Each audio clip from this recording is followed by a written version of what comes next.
হচ্ছে, এটা কিন্তু আমাকে কেউ দিচ্ছে না, এটা আমার কর্ম।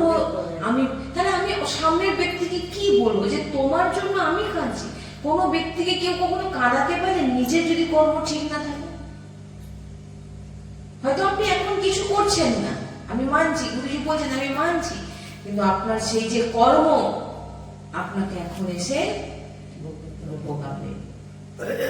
এই জন্যে সৎসঙ্গ শুনুন, নাম জপ করুন, নাম জপেই এমন পাওয়ার যে আপনাকে সহ্য করার ক্ষমতা আপনাকে দেবে। অনেক কথা আপনাকে বলা হবে, আপনি সেটা চুপ করে থাকার মধ্যে যে বল আছে না, ও যদি বলেন তোমার কর্মফল তুমি ভোগ করে নিচ্ছ, রাধা রাধা রাধা রাধা রাধা রাধা রাধা রাধা করছো, আপনাকে কেউ গালাগালি করছে, সে তার কর্ম করে যাচ্ছে। আপনি যদি প্রতিক্রিয়া করে দেন, আপনার আবার নতুন কর্ম হয়ে গেল, আপনি রাধা রাধা রাধা রাধা বলে কাটিয়ে দিলেন। এই যে আপনার চুপ সামনের ব্যক্তিকে ধ্বংস করে দেবে। কি বললাম?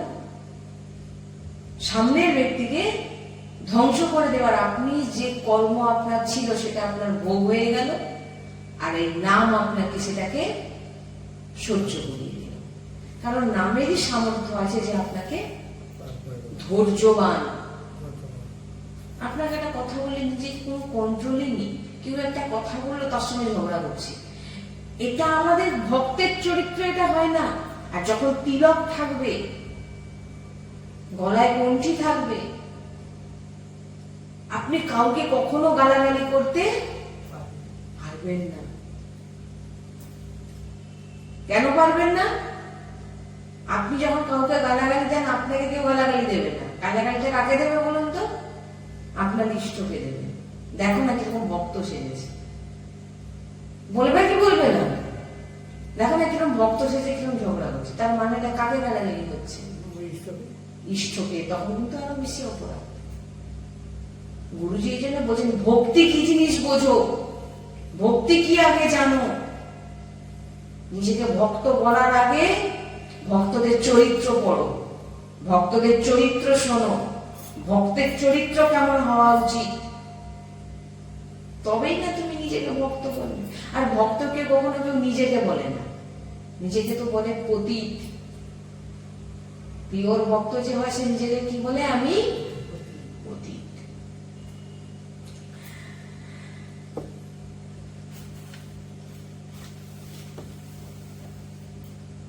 ভগবান বলছেন যে তুমি যখন আমার স্মরণে চলে আসবে, আমার নাম জপ করবে, আমার চিন্তনে ডুবে থাকবে, ভগবান বলছেন তোমার সবকিছু দেখার দায়িত্ব আমার।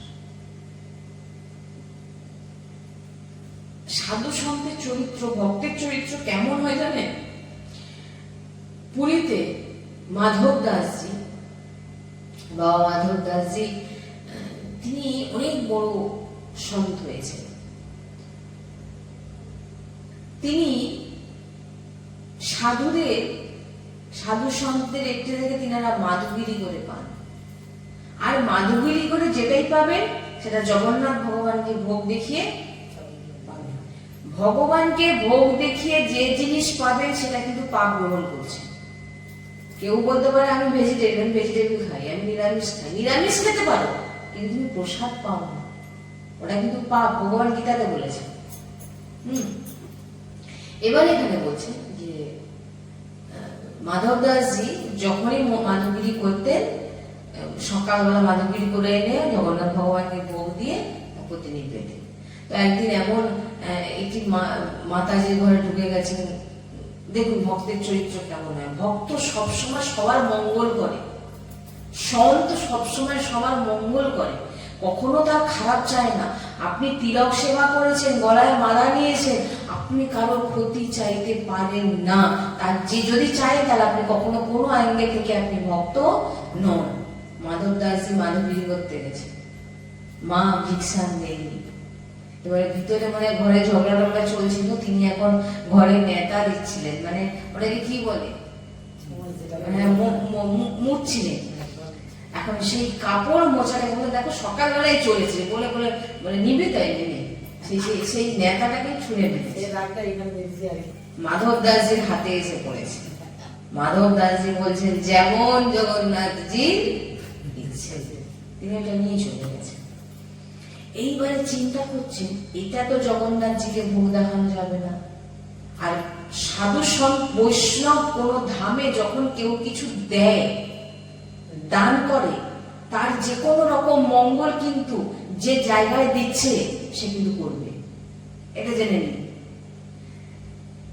যখন কোনো ব্যক্তি কিছু মন্দিরে বৈষ্ণবকে ধামে দিচ্ছে যে কোনো কিছু, সেই জায়গা থেকে সেখানকার যে যিনারা আছেন সাধু সন্ত বৈষ্ণব তিনারা কিন্তু যার যে যিনি দিয়েছেন তিনার কল্যাণ কিভাবে, তার পূর্ণ তার কল্যাণ কিভাবে হবে তার জন্য তার ব্যবস্থা ভগবান করে দেন, সেই সাধু সঞ্চয় করে দেন।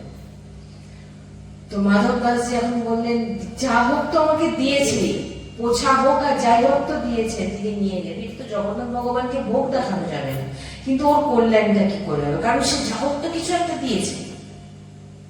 তিনি তখন কি করলেন, ভক্তের চরিত্র কেমন হয় দেখুন, সেই কাপড়টাকে ভালো করে ধুলেন, ধোয়ার পর শুকনো করলেন, শুকনো করে সেই কাপড়টা থেকে যে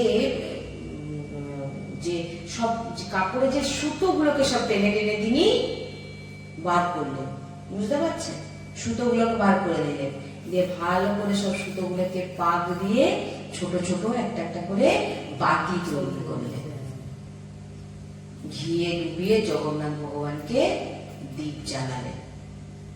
যখনই দীপ জ্বলে গেল জগন্নাথ ভগবানের কাছে, যে যিনি ওই পোছা ছুঁয়ে মেরেছিলেন তিনার হৃদয়ে জাগ্রত, ভাই আমি আজকে সকালবেলা একজন সাধু সন্ত এসেছিলেন, তিনাকে আমি এই কাজটা করেছি।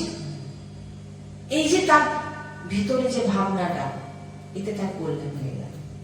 কিন্তু তার কল্যাণ হোক না, তার তো কল্যাণ সাধু সন্ত করবেই, কারণ সাধু সন্তের দৃষ্টি যদি, এই জন্য বলে কেন প্রকটে সৎসঙ্গ শোনো, যখন কোন বৈষ্ণবের দৃষ্টি আপনার উপরে পড়ে যাবে তখন আপনাকে সে ভক্ত বানিয়েই ছাড়বে, বুঝলেন। যখন কেন প্রকটে সৎসঙ্গ শুনতে হয়, যখন দৃষ্টি পড়বে সামনে, গুরুজি বলেন, তখন কি হবে না, তার দৃষ্টি আপনাকে ভক্ত মানে কি, তার যে দিব্য দৃষ্টি আপনাকে তার বাণীগুলোকে মানার জন্য বাধ্য করবে। বারবার আপনি আসবেন, আপনার ভুলগুলো ধরাবে, বারবার আপনি আসবেন, আপনার ভুলগুলোকে ধরাবে, আর পাঁচটার মধ্যে একটা আপনার মনে হবে না এটা আমি সেখানে শুনে এসছি, আমাকে এটা চেঞ্জ করতে করবেন, যদি সে সত্য ভক্ত হয়ে থাকে। যখন দেখুন ভক্তের তার ভাবনা দেখুন, সে একটা পোশাকে কিভাবে ভগবানের কাছে সেবা লাগে, আমরা সন্দেশ মুখে শ্রবণ করেছি। এই জন্য বলছি যে ভক্তের চরিত্র কেমন হয়, আমরা ঘৃণা করে এটা কি দিয়েছে দুধ তার ঘরে ফেলে দিয়ে চলে আসতাম, কিন্তু তিনি কি করলেন, হ্যাঁ কথা হলো, দেখো তোর পাপে তুই মরবি, তোকে অভিশাপ দিয়ে গেলাম, যা মানে অভিশাপ কাজে লাগুক না লাগুক, অভিশাপ দিতে ছাড়বে না। তুই কাকে বলেছিস জানিস, আমার মতো ভক্তকে এরকম বলেছিস, তোর কি হাল হবে দেখবি।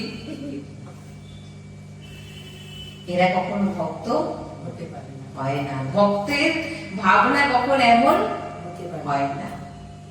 ভক্তের জন্য তো তার ভগবান বিচার করে, ভগবান বিচার করেনি, যখনই দীপ জ্বলে গেল তার ভিতরে যে সে যে ভুল করেছে সে বুঝতে পেরে গেল কি করেছি।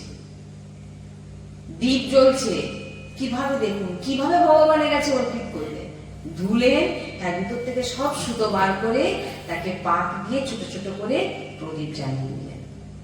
ভাবুন, একে ভক্ত বলে। তাই জন্য তো ভগবান গোবিন্দ দিয়েছিলেন। এই জন্য বলছেন, আমি এবারে যদি আপনি বলতে যান বলবে আমরা কি মাধব বাবা নাকি, আমাদের ভাবনা এমন কিছু কিছু তর্কিত, যাদেরকে রাক্ষসী স্বভাব বলা হয়, যে তারা সবকিছুর মধ্যে দিয়ে দেখবেন সে খুঁজে ঠিক বার করবে আমরা মাধব বাবা নাকি, আরে ভাই, তোমাকে মাধব বাবার চরিত্র শোনানো কেন হচ্ছে? কারণ আপনি ওই চরিত্রটা শুনে নিজের জীবনে ধারণ করবে। একজন আমাকে বলেছিলেন যে আমরা কি প্রহ্লাদজি হতে পারবো? আমি তখন বললাম ওনাকে, আমরা প্রহ্লাদজি, আপনি তো আগে স্বীকার করে নিচ্ছেন আপনি হতে পারবেন না, তাহলে কোনো কি করে হবে? আমরা ভক্ত হব কি করে? ভক্তের চরিত্রগুলো শুনে তো ভক্ত হব না। আপনি ভক্ত হবেন কি করে? হরিদাস ঠাকুর কিভাবে বেত্রাঘাত খেয়েছিলেন, আর তিনি বেত্রাঘাত খেতে খেতে তিনি কি উচ্চারণ করছিলেন, হরি বল হরি বল। কত এরকম ভক্ত চরিত্র, যেসব এই ভক্তমালের জন্য অধ্যয়ন করতে হয়। ভক্তমাল যখন পড়বেন সেখানে তার মধ্যে সবকিছু আছে। ভক্ত চরিত্র যতক্ষণ না আপনি শুনবেন, প্রহ্লাদজিকে এত অত্যাচার করছেন, প্রহ্লাদজি কি বলছেন? হরি বল হরি বল হরি বল বলছেন যে ভগবান আজও থামের মধ্যে আছে, কিন্তু প্রকট করার জন্য প্রহ্লাদজি নেই। আমি কি মাধব দাসজি রেখে, আমার ভাবনা এরকম হবে, আমি কি প্রহ্লাদজি রেখে, কেন তুমি হবে না? একজন দেখলে সে বলে দিল না, আমরা কি আর মীরাবাইয়ের মতো হতে পারবো? বলে তোমার ভাবনাই তো তোমাকে হতে দেবে না কোনোদিন। তুমিও বলো মেরে তো গিরধার গোপাল দুঃশোনা কই, আমার গিরিধারী ছাড়া আমার কেউ নেই। কিন্তু না, গিরিধারীও আমার, আর পরিবারের সবাই যে আছে আমার, এবং আমার দেহটাও আমার। তাহলে কি করে হবে? দেহটা কি আমার? সে ভাবছে তো আমার, কিন্তু তার চুলও কবে পেকে যাচ্ছে সে জানে না। চুল পাকা ব্যক্তিকে জিজ্ঞাসা করুন আপনার কবে থেকে চুল পেকেছে, সেটা কই জানি না তো। আর চুল কোথা থেকে আগে পাকা শুরু হয়েছে? আমি শুনেছি এক সন্তানের মুখে শ্রবণ করেছিলাম, চুল পাকা শুরু হয় কানের কাছ থেকে, এখান থেকে ফুঁ দিয়ে যাচ্ছে, এবার বাবা তোমার ঘন্টা বেজে গেছে যাওয়ার, এখনো নাম জপ কর, এই কান থেকে ভগবত নাম শোন, অন্য কিছু শুনিস না, কোথাও যাবেন না, চুপচাপ নিজের ঘরে বসে যান, নিজের ঠাকুর যে আছে বসে যান, যে কোনো একটি জায়গায় যান যেখানে সৎসঙ্গ পাবে, মানে ভগবত মার্গে চলার পথ পাবে, সেই জায়গায় যাবেন, চুপচাপ ভজন করুন, যদি সাংসারিক হন সংসারে কাজ করুন, চুপচাপ সবার মধ্যে ভগবানকে দর্শন করুন, সৎসঙ্গ শুনুন, নাম জপ করুন, প্রসাদ পান, আপনার ভগবত প্রাপ্তি নিশ্চিত। আপনার ভগবত প্রাপ্তি নিশ্চিত। এই জন্যই বলছেন যে সৎ বৈষ্ণব যার মধ্যে লোভ নেই। আবার আপনি বৈষ্ণব চিনবেন কি করে? এমন এমন বানিয়ে দিচ্ছেন, আপনি বলেন বাহ কি সুন্দর শুনছি। যদি তার মধ্যে লোভ থাকে, যদি তার মধ্যে কাম ক্রোধ এই সমস্ত জিনিস যদি থাকে, এবং সে গলা ভর্তি এই স্বভাবগুলো আছে, আর বেদ কণ্ঠস্থ করে নিয়েছে, কোনো লাভ হবে না, তার মুখের বাণী শুনেও কোনো লাভ হবে না বলছে। আমি বলছি না এগুলো এগুলো এগুলো সব সাধু সন্তের শ্রবণ করা বাণী, এগুলো কোনো মন করা বাণী এখান থেকে বলা হয় না। কেন হবে না? কারণ আপনি যখন সৎসঙ্গে এসছেন, আপনি নিজের ভিতরের দোষগুলোকে দূর করতে এসছেন, তো অহংকার ক্রোধ লোভ এগুলোকে দূর করতে এসছেন, তাই আপনি সৎসঙ্গ শুনতে এসছেন। এবার যে আপনাকে বলছে তাকেও তো সেই রকম স্বভাবের হতে হবে। সে যদি সে স্বভাবের না হয়, তো তার প্রত্যেক কোনো বাণীর এফেক্ট আপনার উপরে হবে না। এগুলো গুরুজি বলছেন আগে নিজের আচরণে আনো, তারপরে প্রবচন দিতে বসো। হ্যাঁ, আগে তুমি গুরুজি রাধা বাবার কাছে গুরুজি গেছে, ভাইজি মহারাজের কাছে, বলছেন কিসের জন্য এসছো? ভাইজি মহারাজ অনেক সহযোগী। ভাইজি মহারাজ বলছেন কিসের জন্য, গুরুজিকে বলছেন কিসের জন্য এসছো এখানে? গুরুজি তখন সবে বৃন্দাবনে এসছেন, বলেন আমি কৃষ্ণকে প্রাপ্তি করতে চাই। বলে চশমাটাকে নামিয়ে বলেন আগে নিজে কৃষ্ণ হও, কারণ কৃষ্ণ তুমি নিজে, কৃষ্ণ তুমি, সেটা তুমি জানো কি? কৃষ্ণ যে তুমি, সেটা বুঝবেন কি করে? সেটা তো জানেনই না। হ্যাঁ, গুরু সন্তের সঙ্গ না করলে আপনি এই জিনিস জানতে পারবেন না যে কৃষ্ণ তুমি। বলে কত নাম জপ করো, কৃষ্ণকে জানবে। প্রত্যেক দিন 3 লক্ষ 4 লক্ষ করে নাম জপ করো। রাধা বাবা বলছেন এটা, এক ভক্তকে বলছেন আমি কৃষ্ণকে দেখতে চাই। বলে প্রথমে বলছেন আগে প্রত্যেক দিন 3 লক্ষ করে 2 মাস নাম জপ করো, তারপর আমার কাছে আসবে, তারপর তোমার সঙ্গে কথা। তাহলে আমি এখান থেকে যে কথাগুলো বলবো তোমার মাথায় কিছু ঢুকবে না। কেন ঢুকবে না? তোমার ভ্রষ্ট বলা তোমার ভাবনা হবে, আর তোমার এতে আর অপরাধ লাগবে। কেন না, তোমার মধ্যে এই কথাগুলোকে নেওয়ার মতো যে শক্তি চাই, সে শক্তিটা তোমার মধ্যে নেই। নাম জপ না থাকলে কোনো বাণী তুমি জানতে পারবে। বুঝতে পারছি? বলছেন কৃষ্ণ হও, আগে নিজে কৃষ্ণ হও। কিভাবে? তবে তো আপনি অপরকে, আপনি নিজে নাম জপ করেন না, নিজে মালা ধরেন না, লোককে বড় বড় জ্ঞান দিচ্ছেন, আরে নাম জপ করো, এই করো, সেই করো, ওম করো। তার সঙ্গে থরি বসলে আপনি করবেন, আপনার কোনোদিন হবে না। এই জন্য সাধু সন্তের দিব্য তিনাদের বাণী আপনাকে মানতে বাধ্য করবে, আনন্দ পাবে, হৃদয় ঠান্ডা হয়ে যাবে। আপনার হৃদয় বলে দেবে আমি কি পাচ্ছি। হৃদয়ের মধ্যে যেন তীরের মতো একটা একটা কথা গাঁথবে। জানতে হবে যার মুখ থেকে শুনছি সে হচ্ছে একদম নিষ্ঠাপরায়ণ, তার জন্য তার প্রত্যেকটা বাণী আমার হৃদয়ে লাগছে। হৃদয় যদি না লাগে তাহলে জানতে হবে যে আমি তার এখানে ঠিকঠাক ভাবে কিছু আমার মনের মতো আমি পাচ্ছি। হৃদয় লাগবে, হৃদয় ঠান্ডা, বাহ কি শুনছি, এরকম মনে হয় না? আহ কি শুনলাম, হৃদয়টা যেন ঠান্ডা হয়ে গেল। আমরা যখন গুরুজির সৎসঙ্গ শুনি, একটা বাণী যেন মনে হচ্ছে কে যেন দূর থেকে তীর ছুটছে, যেন মনে হয় বাঁধছে হৃদয়। কেন? নিষ্ঠা পরায়ণ যখন হয়ে যাবে, আপনার মুখে এক একটা বাণী তাকে তীরের মতো কাঁদবে। সামনের ব্যক্তি তখন আচরণে আনতে বাধ্য হবে। বসে যান, চুপচাপ বসে যান। রাধা রাধার কত সময় বাঁচবো কেউ জানি না, রাধা রাধা রাধা, যতটা সময় পারে নাম জপ, নাম জপ, নাম জপ, আর সৎসঙ্গ শুনে। এইভাবে যদি আমরা ভজন করতে পারি, আমাদের অবশ্যই সমস্ত কর্ম নষ্ট হবে।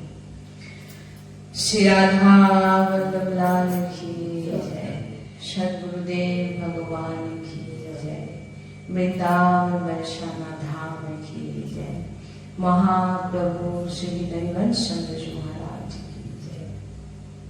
श्री हरिवंश। राधे राधे राधे राधे राधे राधे राधे राधे राधे सद्गुरुदेव भगवान की जय, सद्गुरुदेव भगवान की जय, सद्गुरुदेव भगवान की जय। जय। जय जय श्री कृष्ण।